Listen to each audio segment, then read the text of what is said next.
السلام عليكم ورحمة الله وبركاته، مساء الخير على حضراتكم وأهلا وسهلا بكم في قول كورة. النهارده معانا مباراة الزمالك والمصري في الجولة السادسة من دوري نايل موسم 25/26. إن شاء الله بعد الفاصل هنتكلم عن المباراة، إيه اللي عملوا فيها، تشكيل الزمالك، حاجات كتير قوي.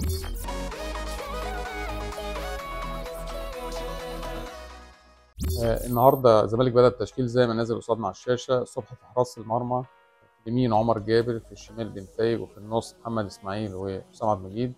في النص مركز 6 دونجا، على يمين ناصر ماهر، على شمال عبد الله السعيد.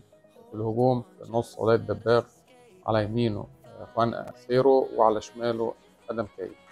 ده تشكيل الزمالك. تشكيل الزمالك فيه تغييرين. البدايه النهارده بادم كايد ومحمد اسماعيل على حساب الونش نتيجه طرد في الماتش اللي فات. كان مباراه الزمالك والمصري مش هنقدر نتكلم فيها على اشواط، شوط اول وشوط ثاني. المباراه كانت حلوه جدا. المباراه بصراحه افضل مباراه في الدوري اتفرجنا عليها السنه دي. مباراه كلها هجمه هنا وهجمه هنا، والهجمات كلها بفرص. مباراه بصراحه متعتنا كتير قوي. وهنتكلم على اللي عمله المدربين في المباراه ديت.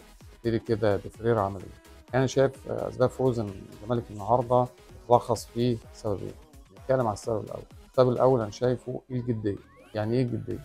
الجديه يعني المدرب حط خطه، اللعيبه التزمت بالخطه من بدايه المباراه لنهايه المباراه. الدقيقه الاولى للدقيقه 90 اللعيبه بتلعب بنفس جديه، مفيش تهاون.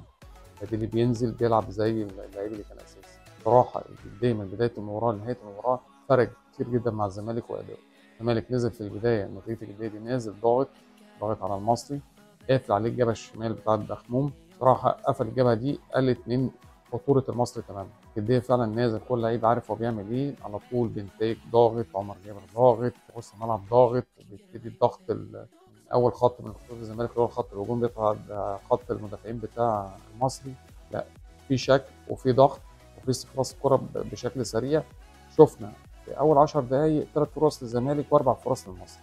راح من بدايه المباراه، لا المباراه فيها حاجه ثانيه. بس اللي احنا حاسينه ان فيريرا محفظ لعيبته حاجه ملعب. لا، درس المصري كويس جدا، قفل على المفتاح في كره المصري، اتمثل في المفروض الناحيه اليمين منه اللي يطلع الدخموم ديت. فرق كتير جدا مع الزمالك. الزمالك لا، لعب بقوه من بدايه المباراه، ضغط عالي، بيطلع بالكره من تحت. من اول الدقيقه 1 للدقيقه 90 الزمالك بيطلع بالكره من تحت، مفيش كره طوليه. الزمالك بينقل وبيوصل لخط الهجوم. نفس قصه المصري. الزمالك كان عنده مشكله شويه، كانت في فجوه موجوده بين خط النص وخط الدفاع. في اول 10 دقائق او اول 12 دقيقه ديت شفنا هجمات خطيره جدا للمصري، 3 4 فرص منهم على الاقل فرصتين اجوان محققه. نفس قصه للزمالك. الزمالك نازل ضاغط وعايز يكسب من اول لقاء وعايز يعترف القمه، لا ضغط على المصري. شفنا 3 4 فرص، فرصتين 3 بالظبط بالتحديد في اول 10 دقائق. لا، الماتش من بدايته في حاجه حقيقي. فيريرا اثبت في الماتش ده لا ان هو انا درست المصري كويس جدا. لعيبه حافظه مهامها جوه الملعب. اللعيبه بتقدم، مفيش لعيب بيخرج بره الاطار اللي حاطه فيريرا. لا، اللعيب بيتحرك زي ما فيريرا قال. اللعيب بينقل الكوره زي ما فيريرا قال. الكوره فيها مشاكل تيجي الحلال لوحده مشاكل. عبد الله السعيد، عبد الله السعيد يعني مش عايز اقول، هو فعلا في المباراه دي حلال لوحده مشاكل. الكوره بتيجي لعبد الله السعيد، لعبها من لمسه واحده يمين شمال من حتت صعبه جدا في الملعب. ينزل بالكوره يسند على المدافعين، ياخد الكوره تاني ويطلع. لا، عبد الله السعيد دوره هايل جدا.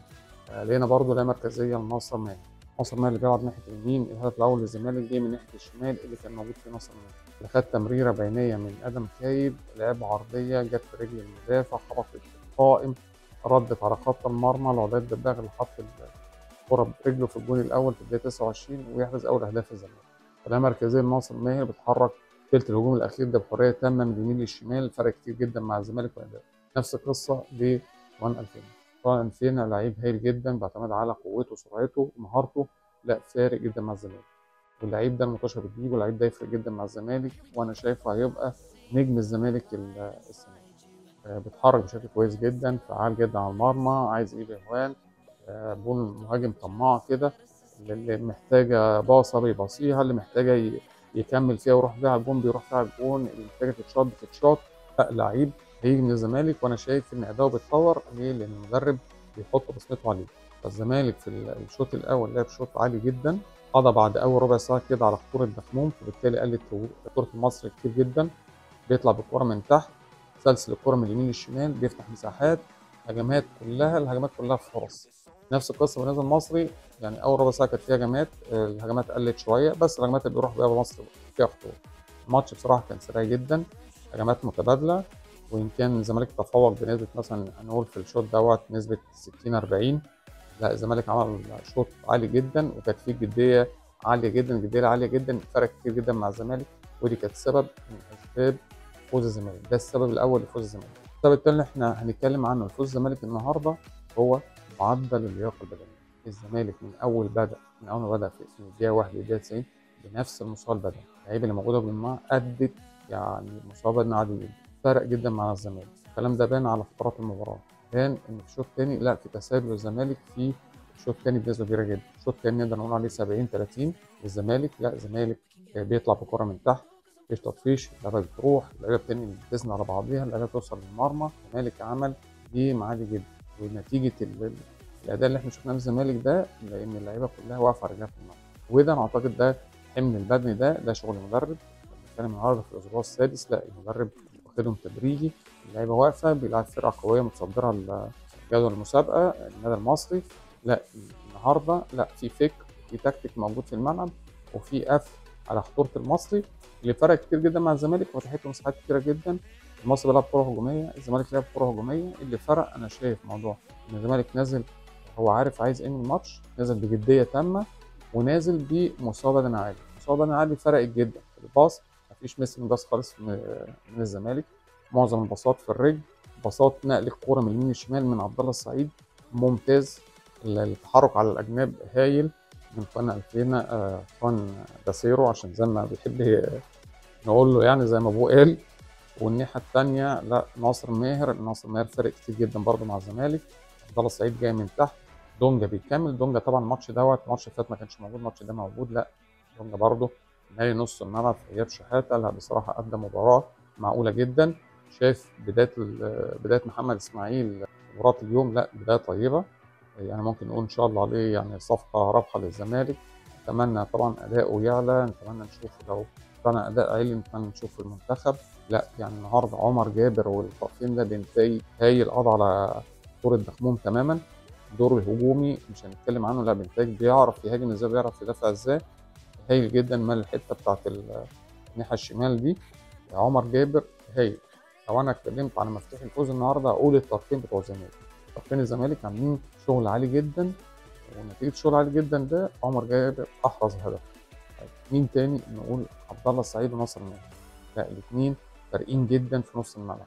نيجي في الجانب الهجومي انا شايف ان كمان باسيرو لا بيأدي عالي جدا، لا بيوصل معظم لعيبه الوسط المهاجم بيوصلهم للمرمى، هو بيدخل بيلعب كوره عرضيه بيشوط بيكمل، لعيب فارق جدا. فلو اتكلمنا عن لعيبه مفاتيح فوز الزمالك، ظهراي الجنب عبد الله السعيد وناصر ماهر وان الفينا، ونقدر نقول دونج لما بيجي يكمل النهارده. شايف حته بقى ادم كايد انا شايفه قليل شويتين ثلاثه، شايف ان لا يعني في ناس ممكن تاخد فرصه عليه شويه. طبعا شيكو بانزا موجود، اعتقد شيكو بانزا هيبقى اساسي على ادم كايد. ادم كايد شايف ان بديل ممكن يكون بديل معقول شويه لراحه اللاعبين. هنتكلم عليه مثلا نديها مثلا اخر ربع ساعه في الماتش كتير، اخر ثلث ساعه ممكن نشوف ادم كايد، رغم ان هو عمل البينيه لناصر ماهر اللي جه منها الجون الاول اللي عملها بالعرض. بس انا شايف لا ادم كايد في يعني المباراه دي افضل من اللي فاتت، بس لا قليل في الحته دي.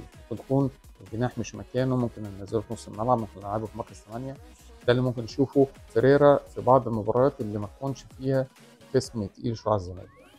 انا شايف الزمالك لعب قدام اول مباراه مستوى البدني عالي جدا، ادانا الاداء المبهر اللي لعبه الزمالك في الماتش النهارده. على الجانب الاخر انا شايف المصري كويس، يعني بدا المباراه كويس جدا، هاجم الزمالك عنده فرص محققه في البدايه، نتيجه ان الضغط على دخمون بشكل كبير، لا المصري قل كتير جدا. اداء المصري كتير جدا بسبب طريقه لعب الزمالك. شايف ان الزمالك تملك من المباراه، سير المباراه زي ما هو عايز، وصل بالمباراه للشكل اللي هو عايزه اللي يتمناه، والنتيجه نتيجه طبيعيه جدا للاداء الهائل ده. فعلا مباراه عاليه، مباراه كان فيها كره هجوميه من الدقيقه 1 للدقيقه 90. شفنا 3 اجوان، يعني الجون الاول بنتكلم على الجون الاول متابعه هايله من عدي دبار كامل الكره في الجون. الجون الثاني دخل وان باسيرو عدى زقته للكره عمر جابر، خلى عمر جابر يجيب الجون الثاني.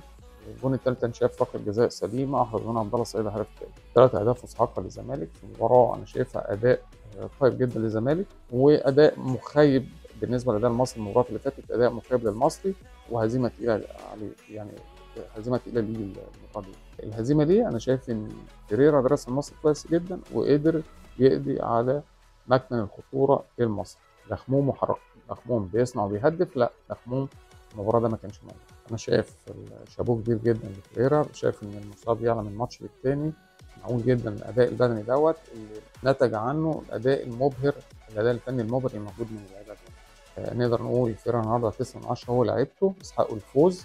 المباراه الجايه طبعا نتمنى المستوى يعلى بالنسبه للزمالك والمصري كل الفرق ده عشان نشوف الدوري شكله كويس. لا اداء طيب، فوز مستحق للزمالك، اداء دون المتوقع بالنسبه للمصري.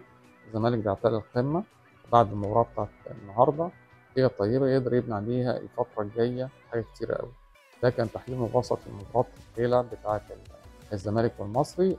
طبعا اتمنى طبعا الفتره اللي جايه نشوف مستويات تعلى من الزمالك، المصري، الاهلي، بيراميدز، بتروجيت، الفرق اللي جايه ديت. لا يعني عايزين فعلا الدوري ده ينتج لنا لعيبه كويس تخدمنا في بطوله افريقيا.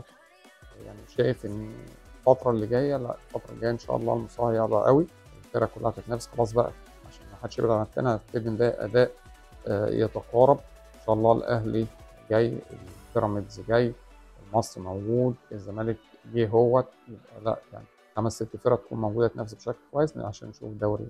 ده كان تحليل من مباراه الزمالك والمصري، انتهت 3-0 لصالح الزمالك. نقول مبروك نادي الزمالك وهارد لك من النادي المصري، وان شاء الله اللي جاي افضل للدوري المصري. وكان معاكم هشام حامد، كل كوره. السلام عليكم.